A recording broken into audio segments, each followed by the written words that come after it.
Kagulat World. Viral na viral ngayon sa social media ang practice session ni Alexandra Ayala matapos dumugin ng libo-libong fans ang kanyang training court bago ang napakalaking laban niya sa Italian Open.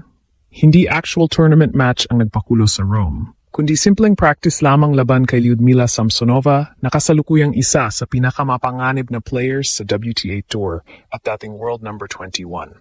Pero ang eksenang nakita ng mga fans, para ng Grand Slam final ang atmosphere. Sa mga kumakalat na videos at reels online, kitang-kita kung paano nagsisigawan at nagkakagulo ang mga supporters habang pumapasok si Alex sa practice court. May mga Pilipinong bandila, may mga foreign fans na sumisigaw ng "Let's go Alex!" At bawat palo niya ng bola, ito sinusundan ng napakalakas na reaksyon mula sa crowd. Hindi na simpleng rising star si Alex ngayon, isa na siyang global attraction sa women's tennis. Mas lalong naging usap-usapan ito dahil ang kanyang sparring partner ay si Samsonova. Isang mabangis na power hitter na kilala sa brutal na baseline game at explosive serving. Ang training na ito ay bahagi ng paghahanda ni Alex bago ang inaabangang banggaan niya kontra kay Elena Rybakina sa Italian Open. Ayon sa reports, nagsanay si Alex kasama si Samsonova sa Court 7 habang dagsa ang mga nanood sa paligid. At dito ngayon nagsisimulang mabuo ang mas malaking tanong. Hindi na ba basta underdog si Alex? O unti-unti nang nagiging bagong mukha ng Asian tennis ang batang Pinay na ngayon ay pinapalakpakan ng buong mundo? Hindi makapaniwala ang maraming tennis fans sa Italy nang makita nila kung gaano karaming tao ang nagsiksikan para lamang mapanood ang practice session ni Alex laban kay Lyudmila Samsonova. Karaniwan, tahimik lamang ang training courts bago magsimula ang official matches sa mga malalaking torneo. Pero pagdating ni Alex, parang may superstar concert na nagaganap sa gitna ng Rome. Sa viral clips na umiikot ngayon online, makikita ang mga fans na halos nakadikit na sa barriers habang pilit kinukunan ng video ang bawat galaw ng Pinay sensation. Kada winner ni Alex sa practice rally may sumisigaw. Kada mahabang exchange nila ni Samsonova, pumapalakpak ang crowd na parang official match na mismo ang pinapanood nila.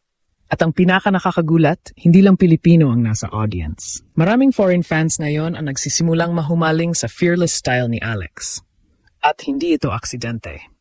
Mula pa noong historic breakthrough niya sa Miami Open noong nakaraang taon hanggang sa kanyang pag-akyat sa top 30 ng WTA rankings nitong 2026, tuloy-tuloy na ang pagtaas ng kanyang pangalan sa international tennis scene.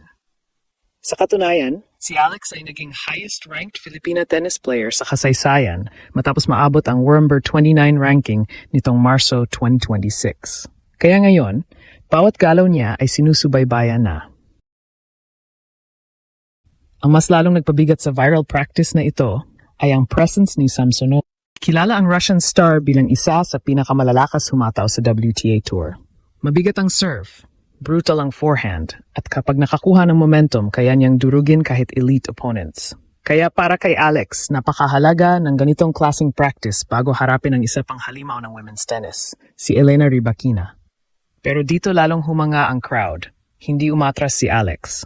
Sa halip, nakipagsabayan siya sa bilis at power ni Samsonova. May ilang rally pa nga na si Alex mismo ang nagdidikta ng pace gamit ang kanyang matinding left-handed angles at aggressive returns. Ang dating simpleng training session ay naging mini showcase ng kung gaano kalaki na ang in-improve ng laro ng batang Pinay. At habang tumatagal ang practice, mas lalo pang dumarami ang tao sa paligid ng court. Ito ang klase ng eksena na dati imposibleng isipin para sa Philippine tennis. Noon, halos walang coverage. Kaunti ang nanonood. Halos walang naniniwalang may Pilipinang kayang sumabay sa world-class level. Pero ngayon, sa gitna ng Europe, sa isa sa pinakamalalaking tennis tournament sa mundo, isang Filipina ang pinapalibutan ng fans, cameras at international attention. Parang unti-unting nagbabago ang balanse ng tennis sa Asia. At maaring si Alex ang sentro ng pagbabagong iyon. Habang umiinit ang viral practice ni Alex laban kay Lyudmila Samsonova, mas lalong naramdaman ng buong tennis world na hindi na simpleng future prospect lang ang touring kay Alex. Iba ng tingin sa kanya na ngayon. Ang dating batang wildcard na tahimik na lumalaban sa junior tournaments ay isa ng tunay na threat sa pinakamalaking pangalan sa WTA Tour. At may dahilan kung bakit ganito kalakas ang hype. Sa nakaraang 12 buwan, halos sunod-sunod ang ginawang pagwasak ni Alex sa expectations ng mundo. Tinalo niya ang mga top players. Umabot siya sa malalalim na rounds ng malalaking tournaments. At higit sa lahat, pinatunayan niyang kaya niyang makipagsabayan kahit sa pinakamabibigat na hitters ng women's tennis. Kaya nung makita ng fans na walang takot siyang nakikipagpalitan ng palo kay Samsonova sa Rome, maraming analyst at supporters ang nagsimulang mapaisip. Handa na ba talaga si Alex para sa elite level? At posibleng oo ang sagot. Dahil kung pagmamasdan ang laro niya ngayon, ibang Alex na ito kumpara noon. Mas mabilis ang movement niya sa clay, mas aggressive ang kanyang returns, mas matapang siyang umatak sa baseline exchanges. At higit sa lahat, tila lumalakas ang kanyang kumpiyansa kada malaking laban. Hindi rin biro ang kaharap niyang si Lyudmila Samsonova. Isa itong player na kilala sa halos walang awa na attacking style. Kapag mainit ang kamay niya, kaya niyang durugin kahit top 10 opponents sa loob lamang ng 2 sets. Kaya para kay Alex, napakalaking test nito bago niya harapin si Elena Rybakina, isang dating Wimbledon champion na kilala rin sa deadly serve at elite power game. Pero ang pinakakinagulat ng mga nakapanood, hindi mukhang intimidated si Alex. Sa halip, parang siya pa ang mas gutom. Parang bawat rally ay may mensahe siyang gustong iparating sa mundo. Na hindi siya pumunta sa Europe para lang makaranas. Hindi siya nandito para lang makakuha ng exposure. Nandito siya para lumaban. Para manalo, para gulatin ang buong tennis establishment, at unti-unti nang nararamdaman iyon ng fans. Kaya habang dumarami ang sumisigaw ng pangalan niya sa Rome, mas lalong nagiging emosyonal para sa mga Pilipino ang eksenang ito. Dahil hindi lang ito tungkol sa tennis, hindi lang ito tungkol sa rankings, isa itong simbolo. Simbolo na kaya palang tumayo ng isang Filipina athlete sa gitna ng pinakamalaking bituin sa mundo, at hindi magpatalo sa pressure. At ngayon, habang papalapit ang kanyang blockbuster clash laban kay Elena Rybakina, parang may kakaibang tensyon na bumabalot sa Italian Open.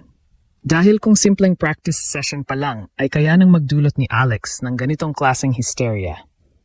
Ano pa kaya ang mangyayari kapag mismong official match na ang sumabog? Sa puntong ito, malinaw na hindi na ordinaryong racing star si Alex. Ang simpleng practice session niya laban kay Lyudmila Samsonova ay naging patunay kung gaano nakalaki ang epekto niya sa international tennis scene. Sa gitna ng Rome, sa harap ng libu-libong fans, isang Filipina ang naging sentro ng atensyon. Isang eksenang dati halos imposibleng mangyari. Pero ngayon, realidad na ito. At habang papalapit ang kanyang napakalaking laban kontra Elena Rybakina, mas lalo pang tumitindi ang excitement ng buong Asia. Dahil ramdam ng mundo na may bagong puwersang dahan-dahang umaangat sa women's tennis. At maaring nagsisimula pa lang talaga ang pinakamapanganib na bersyon ni Alex.